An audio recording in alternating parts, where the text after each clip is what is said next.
दिल्ली में एक बार फिर से पूरे देश से पेंशनर्स जमा होने लग गए हैं और स्थितियां लगातार ख़राब हो सकती है अगर सरकार नहीं संभली तो।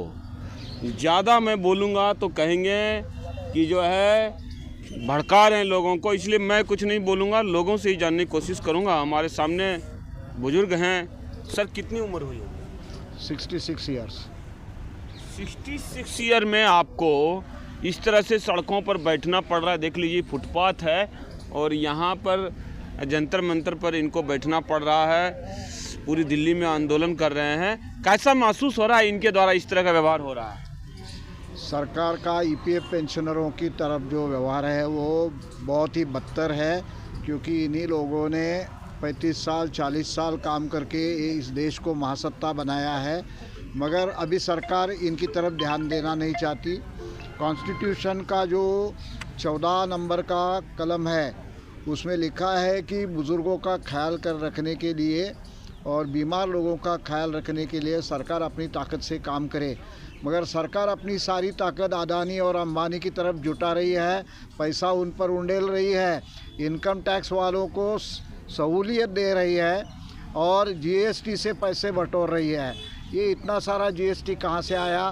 तो ये 196 इंडस्ट्रीज़ में ये जो सारे ईपीएस के लोगों ने गए 30-35 साल 40 साल काम किया है, उससे ही देश में सेवा और वस्तु का उत्पादन बढ़ा है और उससे टैक्स बटोर के सरकार जो पैसा कमा रही है उसमें से भी कोई हिस्सा इन लोगों को देने को सरकार तैयार नहीं है। क्या नाम हो सर आपका?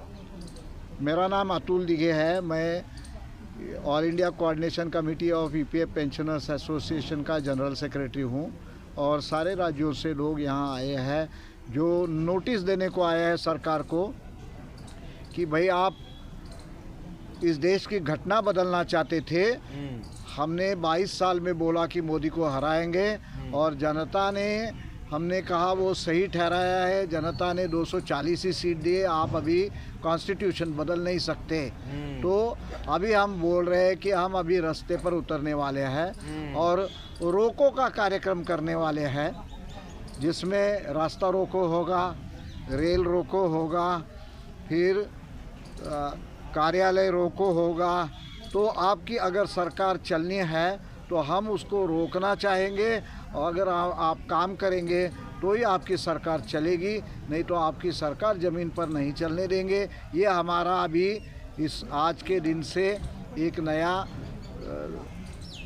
संगठन का नारा बनेगा।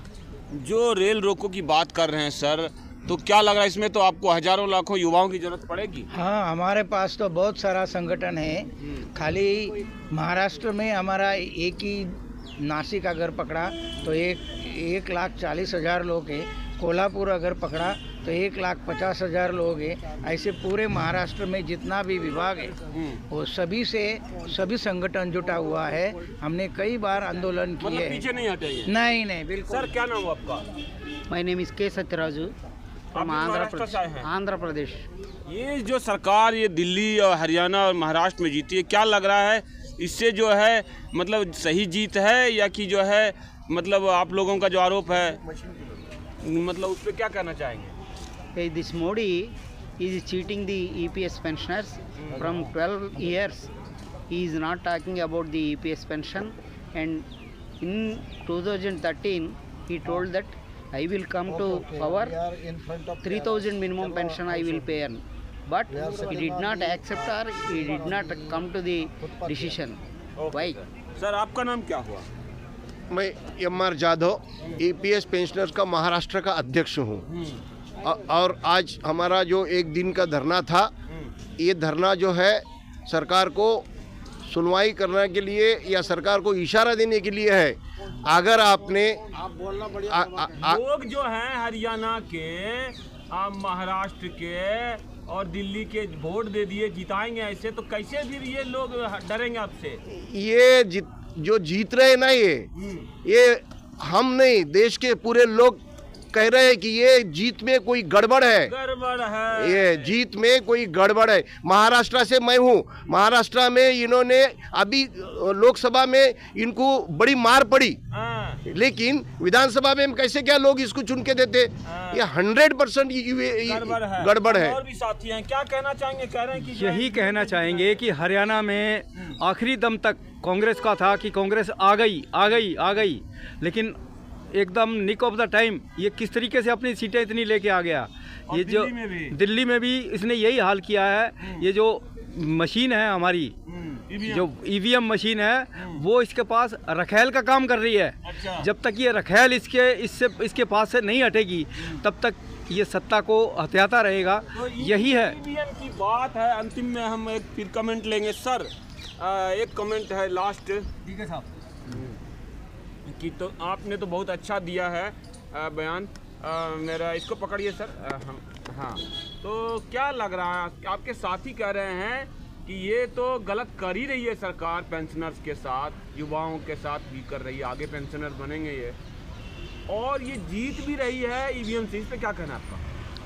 देखो, रास्ते पर जब आंदोलन बनेगा तो संसद भी अपना ख्याल ठीक से रखेगी।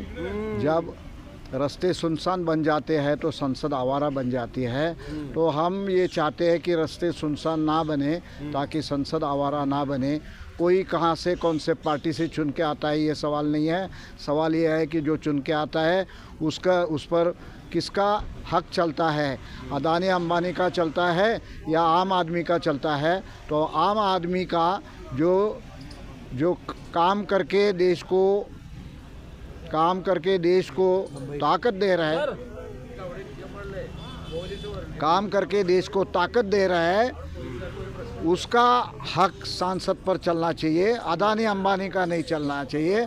हम लोकशाही की बाजू से बात कर रहे हैं, धन की बाजू से नहीं बात कर रहे हैं। तो हम जीतने वाले हैं, जरूर जीतने वाले हैं।